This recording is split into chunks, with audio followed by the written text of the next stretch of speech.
అందరికీ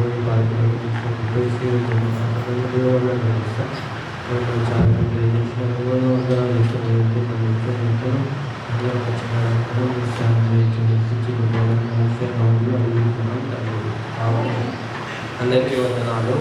నా పేరు ఆకాష్. నేను చివరి సందేశం గిద్యోను. ఇజ్రాయేల్ వాళ్ళు దేవుని మాట విననప్పుడు దేవుడు ఇజ్రాయేల్ వాళ్ళను మిద్యాను రాజు కింద బానిసలుగా అప్పగిస్తాడు. అప్పుడు ఈ మిద్యానీయులు ఇజ్రాయేలీయుల పంటను మొత్తం పాడు చేస్తూ ఉంటాడు.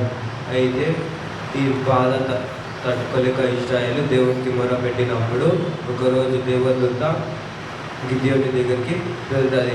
వెళ్ళి నువ్వు ఇజ్రాయేల్ వాళ్ళని నువ్వే కాపాడాలి మిద్యాని వాళ్ళ నుంచి అని అంటది. అప్పుడు గిద్యోని అంటాడు, నేను ఎలా చేయగలను, నేను మనిషి గోత్రుడును, నాకు హక్కు ఉండదు కదా అని గిద్యోను దేవదూతని అంటాడు. అన్నప్పుడు దేవదూత అంటది, నువ్వు ఇజ్రాయేల్ వాళ్ళను కాపాడుతావని దేవదూత అతనితో చెప్తుంది. అలాగే దేవదూత అంటది, నువ్వు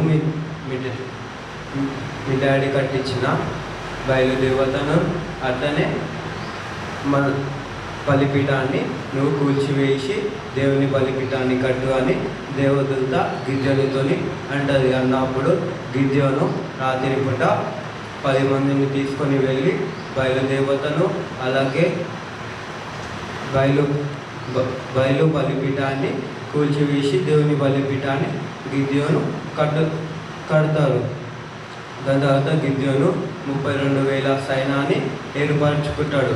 దాంట్లో అప్పుడు దేవుడు గిద్యోనుని పిలిచి, ఈ సైన్యము చాలా ఎక్కువ ఉంది, దాంట్లో భయపడే వాళ్ళని తిరిగి వెళ్ళిపోమని దేవుడు గిద్యోనుతో చెప్తాడు. చెప్పినప్పుడు గిద్యోను వచ్చి, మీకు ఎవరికెవరికైతే భయం అవుతుందో వారు తిరిగి వెళ్ళిపోనని గిద్యోను అంటారు. అన్నప్పుడు 32,000 మంది నుంచి 22,000 మంది వెళ్ళిపోతారు. దాని తర్వాత 10,000 మంది సైనికులు మిగులుతారు. అప్పుడు గిద్యోను వాళ్ళకి చిన్న పరీక్ష పెడతారు. పెట్టినప్పుడు 300 మంది సైనికులు మిగులుతారు.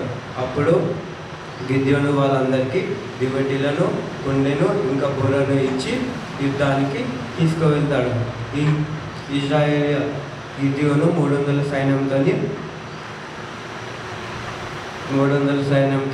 శత్రువుల సైన్యాన్ని చుట్టుముట్టి ఒకటిసారి కుండలు పలగొట్టి బుర్రలు ఊపుతారు. అప్పుడు శత్రువుల సైన్యము భయపడి ఎక్కువ మంది ఉన్నారేమో అనుకొని వాళ్ళే చంపేసుకుంటారు. దీని యొక్క రెఫరెన్స్ న్యాయాధిపతులు 6వ అధ్యాయము, 7వ అధ్యాయము, 8వ అధ్యాయంలో ఉంటుంది. దీని యొక్క నీతి ఏంటంటే, గిద్యోను దేవుని పని దేవదూత వచ్చి గిద్యోనితో అన్నప్పుడు గిద్యోను నేను అర్హతని కాను అని అనుకుండు. కానీ దేవుడు అతన్ని ఎంచుకుండు కాబట్టి అతను ఇజ్రాయేల్ వాళ్ళను కాపాడిండు. అలాగే మనం కూడా ఏదైనా పని చేసేటప్పుడు మనకు అర్హత లేదు అని అనుకుంటాము. కానీ దేవుడు మనల్ని దేనికోసం ఎంచుకుంటూ మనం దానికోసం వెతికి ఆ పనిని మనము చేయాలి. Thank you. నెక్స్ట్ ఆకాష్.